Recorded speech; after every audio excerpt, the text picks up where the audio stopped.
নমস্কার, Rishibani institute of Vedic অ্যাস্ট্রোলজির পক্ষ থেকে স্বাগত জানাই আজকের জ্যোতিষ আলোচনায়। আমি শান্তনু আপনাদের সঙ্গে। আলোচ্য বিষয় জ্যোতিষ শাস্ত্রের 12টি রাশির সম্পর্কে ছোট্ট ছোট্ট কিছু আলোচনা। আজকে আমরা আলোচনা করব একদম অন্য রকম একটা টপিক, যেটা আপনারা ইতিমধ্যেই থাম্বনেল দেখে জানতে পেরেছেন। সেটি হলো সবচেয়ে শক্তিশালী রাশি, সবচেয়ে ক্ষমতাশালী রাশি।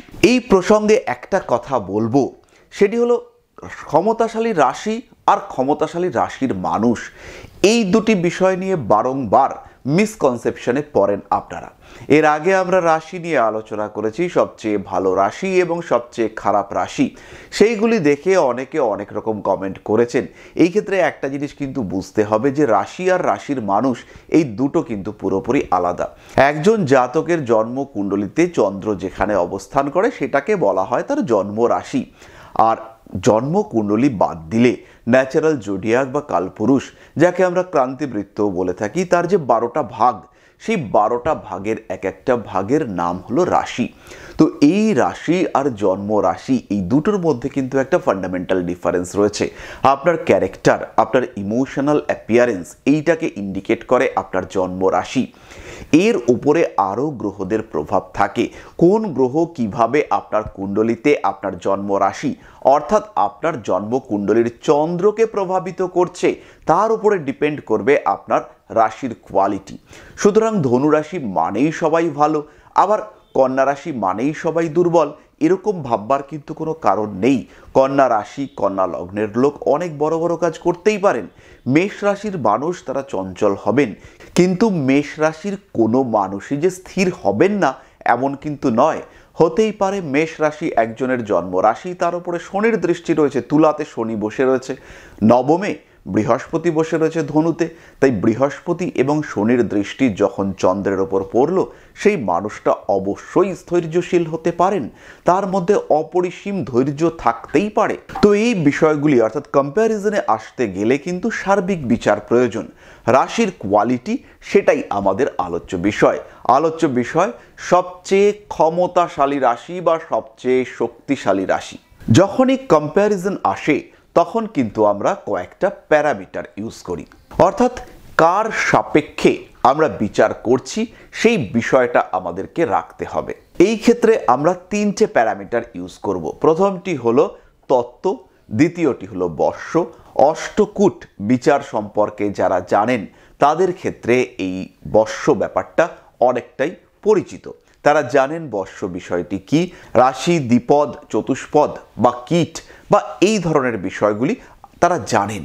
এবং তৃতীয় যে বিষয়টির সাপেক্ষে আমরা বিচার করব সেটা হলো আধিপত্য, অর্থাৎ কোন রাশির অধিপতি তিনি কেমন। তাহলে শুরু করা যাক আমাদের মূল আলোচনা, সবচেয়ে শক্তিশালী রাশি। প্রথমেই আসি আমরা তত্ত্বের ক্ষেত্রে। 4টি তত্ত্ব আমরা দেখতে পাই, অগ্নি, পৃথ্বী, বায়ু, জল। সাধারণভাবে মেষ রাশি অগ্নিতত্ত্বের রাশি, বৃষ রাশি পৃথ্বীতত্ত্বের রাশি, এইরকম ভাগ করা হয়।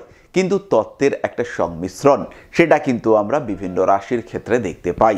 যেমন যদি আমরা মকর রাশিকে উদাহরণ হিসেবে নিই, তাহলে মকর রাশির মধ্যে পৃথ্বী এবং জল তত্ত্বের মিশ্রণ দেখতে পাওয়া যায়। তবে এই ক্ষেত্রে পৃথ্বী তত্ত্বের প্রভাব, ডমিনেশন কিন্তু বেশি। কন্যা রাশির ক্ষেত্রে জল তত্ত্বের প্রভাব দেখতে পাওয়া যায়। যদি কেউ কন্যা রাশির সিম্বলটিকে দেখেন, তাহলে তিনি দেখতে পাবেন যে একটি মেয়ে নৌকো করে নদী পারাপার করছে, তার এক হাতে রয়েছে একটি লণ্ঠন এবং অন্য হাতে রয়েছে খানিকটা ধানের ছড়া। তাহলে এই যে লণ্ঠন যখনই এলো, তখন কিন্তু পার্শিয়ালি অগ্নিতত্ত্বের প্রভাব দেখতে পাওয়া যাবে, কারণ অগ্নিতত্ত্বের মধ্যেই রয়েছে আলো বিকিরণ করবার ক্ষমতা। এরপরেই আমরা যদি জলের জায়গাটিতে চলে আসি, তাহলে জল তত্ত্বের উপস্থিতি আমরা কন্যায় দেখতে পাবো। এবং কন্যা রাশির মানুষদেরকে নিয়ে যারা ডিল করেছেন, যদি আপনার নিজের রাশি বা লগ্ন হয় কন্যা, সেই ক্ষেত্রেও দেখবেন ক্রোধ, ভিতরে ভেতরে ক্রুদ্ধ হওয়ার প্রবণতা আপনার রয়েছে। এবং তারই সঙ্গে সঙ্গে আপনার মধ্যে যে নমনীয়তা দেখতে পাওয়া যাবে, সেই নমনীয়তা কিন্তু জল তত্ত্বের সঙ্গেই কম্প্যাটেবল। সুতরাং রাশিগুলির মধ্যে যে তত্ত্ব আমরা বাইরে থেকে দেখতে পাই, সেই তত্ত্বের সঙ্গেও কিছুটা অন্য তত্ত্বের সংমিশ্রণ ঘটে, যার প্রভাব পড়ে আমাদের বাস্তব জীবনে। যাই হোক, চলে আসি আমরা মূল আলোচনায়। অগ্নিতত্ত্ব, একে আমরা শ্রেষ্ঠত্বতে রাখবো, কারণ সাধারণভাবে আমাদের শরীরের গঠন নিয়ে যদি আমরা চিন্তা করি, পৃথ্বীতত্ত্ব আমাদের স্থূল শরীরকে নির্দেশ করে, বায়ুতত্ত্ব সেই শরীরের মধ্যে বায়বীয় উপাদানগুলিকে নির্দেশ করে, জল তত্ত্ব নির্দেশ করে জলীয় উপাদান, অগ্নিতত্ত্ব নির্দেশ করে আমাদের অরা, আমাদের জীবনী শক্তি, আমাদের প্রাণ শক্তি। তাই এই চারটি নির্দেশকের মধ্যে অগ্নিতত্ত্বকেই কিন্তু আমরা শ্রেষ্ঠত্বের আসনে রাখব। আমরা যদি আমাদের বিভিন্ন ভাবমূলক অ্যাক্টিভিটিকে চিন্তা করি, কাম, ক্রোধ ইত্যাদি বিষয়গুলি, আমাদের ইমোশন, আমাদের চিন্তা, আমাদের ভালোবাসা, আমাদের অগ্রগতির শক্তি, এই সমস্ত বিষয়গুলিকেও যদি আমরা ভাবনা চিন্তার মধ্যে রাখি, তাহলে কিন্তু অগ্নিতত্ত্ব আমাদের অগ্রগতির শক্তিকেই নির্দেশ করে। তাই শ্রেষ্ঠত্বের আসরে কিন্তু অগ্নিতত্ত্বের রাশিরা এগিয়ে থাকবেন। মেষ, সিংহ বা ধনু, এদের মধ্যে মেষ কিন্তু এই পর্যায়ে আসছে না। বলবত্তা, ক্ষমতা এইগুলির ক্ষেত্রে সিংহ এগিয়ে আসতে পারেন তত্ত্বের বিচারে। ধনু, তাকেও আমরা এগিয়ে রাখবো। তবে সিংহের মধ্যে যে স্থিরতা আছে, কন্টিনিউটি আছে, কনসিস্টেন্সি আছে, ধনুর মধ্যে কিন্তু সেইটি নেই। কারণ আমরা সবাই জানি ধনু হচ্ছে দত্তক রাশি, দ্বিমুখিতা এর বৈশিষ্ট্য। তাই মেষ কিংবা ধনুর তুলনায় সিংহ রাশি কিন্তু এই বিচারে এগিয়ে থাকছে। অগ্নিতত্ত্বের পরেই যে তত্ত্বটি গুরুত্ব পাবে শক্তি, ক্ষমতা, বলবত্তা এগুলির দিক থেকে, সেটি হলো পৃথ্বীতত্ত্ব। কারণ পৃথ্বীতত্ত্বের ধারণ ক্ষমতা, পৃথ্বীতত্ত্বের কনসিস্টেন্সি অপরাপর তত্ত্বগুলির তুলনায় অনেকটাই বেশি, কিন্তু প্রকাশের অভাব পৃথ্বীতত্ত্বকে 2 নম্বরে রাখছে। দ্বিতীয় যে বিষয়টি নিয়ে আমরা আলোচনা করব সেটি হলো বর্ষ। বর্ষের আলোচনায় আপনারা সবাই জানেন যে সিংহ রাশি হচ্ছে অবর্ষ। অপরাপর দ্বিপদ রাশিগুলি চতুষ্পদকে বর্ষ করে রাখে এবং চতুষ্পদগুলি কীট জাতীয় রাশিকে বর্ষ করে রাখতে পারে। কীট জাতীয় রাশির মধ্যে রয়েছে কর্কট এবং বৃশ্চিক। তাহলে এই বিচারের ক্ষেত্রেও আমাদের সিংহ রাশি সেটি কিন্তু এগিয়ে আসছে। তৃতীয় যে বিষয়টি আমাদের বিচার্য সেটি হলো আধিপত্য। আধিপত্যের বিচারে মেষ থেকে আমরা যদি আলোচনা করি, মেষের অধিপতি মঙ্গল, বৃষতে শুক্র, মিথুনে বুধ, কর্কটে চন্দ্র, সিংহের রবি, কন্যায় আবার বুধ, তুলায় শুক্র, বৃশ্চিকে মঙ্গল, ধনুতে বৃহস্পতি, মকরে, কুম্ভে শনি এবং শেষ রাশি অর্থাৎ দ্বাদশ রাশি মিনে গিয়ে আবার বৃহস্পতি। এই ক্ষেত্রে সূর্য সে কিন্তু সৌরজগতের প্রধান। সৌরজগৎ বা সৌর পরিবার, তার প্রধান সদস্য সূর্য। সেই ক্ষেত্রে সিংহ রাশির শক্তি, বলবত্তা সেটা কিন্তু বৃদ্ধি পাওয়ার সম্ভাবনা বেশি। তারপরে যে ম্যাসিভ প্ল্যানেটরা রয়েছে তারা হলেন শনি, বৃহস্পতি। বৃহস্পতি সৌরজগতের সবচেয়ে বড় গ্রহ। তাহলে আধিপত্যের বিচারেও সিংহ রাশিকে আমরা প্রথমে রাখবো এবং দ্বিতীয় বৃহস্পতির আধিপত্যযুক্ত ধনু রাশিকে রাখবো। ধনু রাশি আংশিক দ্বিপদ, আংশিক চতুষ্পদ রাশি। তাহলে এবার মোটামুটি আমরা আলোচনার পরিসমাপ্তির দিকে এগিয়ে আসি। আপনারা এতক্ষণের আলোচনায় বুঝতেই পেরেছেন সবচেয়ে ক্ষমতাশালী, সবচেয়ে বলবান রাশি হিসেবে আমরা সিংহ রাশিকেই ধরছি। সিংহ রাশির অধিপতি সূর্য, অগ্নিতত্ত্বের স্থির প্রকৃতির রাশি, এটি হলো অবশ্য রাশি। তাই সবচেয়ে ক্ষমতাশালী, শক্তিশালী রাশি হিসেবে সিংহ রাশিকে আলাদা রাখতে হচ্ছে। দ্বিতীয় রাশি, শক্তিশালী রাশি হিসেবে কম্পিটিশন চলবে ধনু এবং বৃষর মধ্যে। বৃষ রাশির স্থৈর্য রয়েছে, ধনু রাশির মধ্যে ডুয়ালিটি রয়েছে। বৃষ রাশির মধ্যে একাগ্রতা রয়েছে, ধনু রাশির মধ্যে জ্ঞান রয়েছে। বৃষ রাশির যে বর্ষ সেটি হলো ষাঁড়, চতুষ্পদ রাশি। ধনু রাশি আংশিক দ্বিপদ, আংশিক চতুষ্পদ।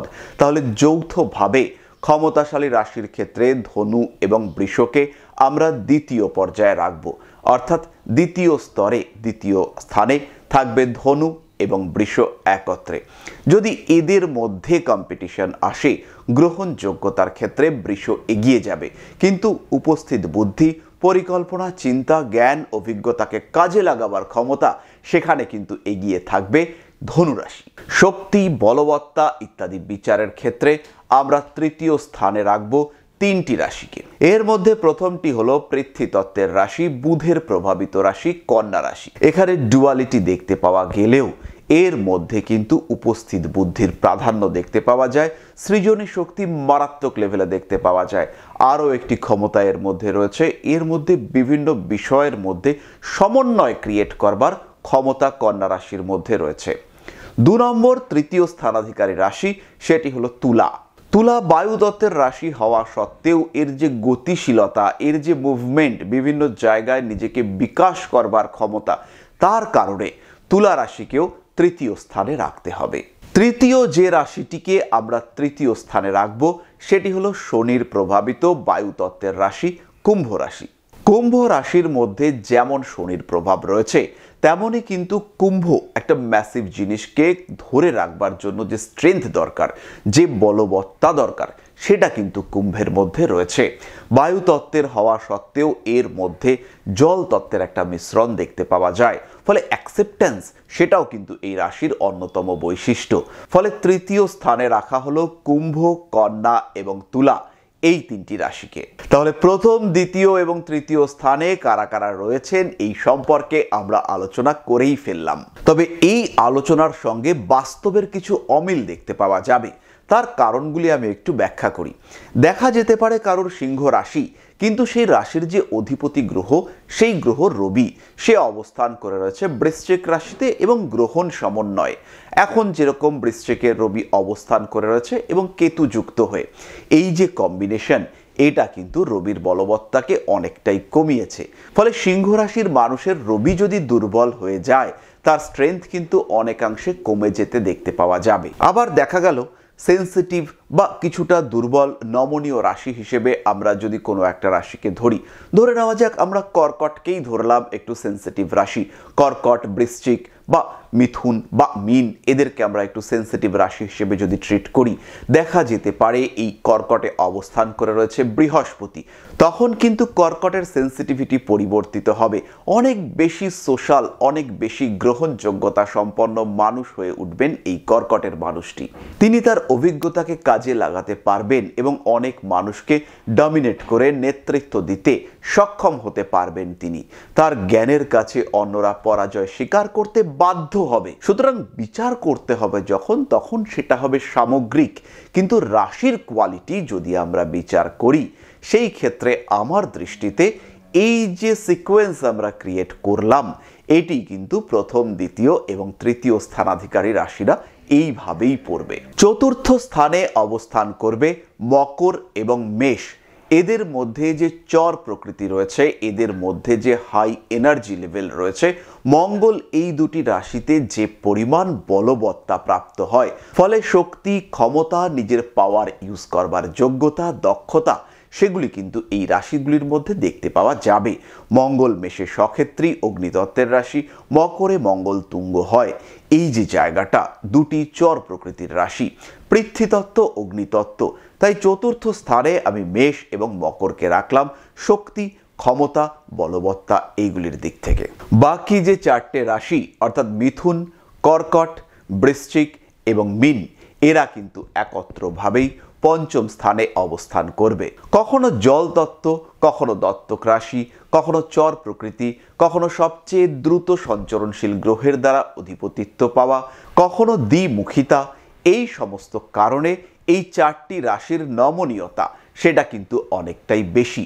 তাই এদের শক্তি, বলবত্তা, তার থেকেও একটা কথা বলবো যে নিজের বলবত্তাকে রিয়ালাইজ করে তাকে প্রকাশ করবার ক্ষমতা সেটা কিন্তু অনেকটাই কম। তাই এই 4টি রাশি এরা কিন্তু 5 নম্বর স্থান অধিকার করবে। সবচেয়ে শক্তিশালী রাশির তালিকায় এরা থাকবে নিচের স্তরে। আজকের আমাদের আলোচনা সম্পূর্ণ আমার ব্যক্তিগত অনুভূতির উপর নির্ভরশীল এবং কিছুটা হলেও বিনোদনমূলক। আপনারা নিজের নিজের রাশি, রাশির প্রকৃতি, পারিপার্শ্বিক লোকেদের সঙ্গে আপনার সম্পর্ক, এই সমস্ত বিষয়ের নিরিখে এই বিষয়গুলিকে একটু চিন্তাভাবনা করবেন এবং পরবর্তী সময়ে কমেন্ট বক্সের মধ্যে কেমন লাগলো আমাদের আজকের ভিডিওটি অবশ্যই জানাবেন। আজকে আমাদের আলোচনা এই পর্যন্তই। সবাই সুস্থ থাকুন, ভালো থাকুন। নমস্কার।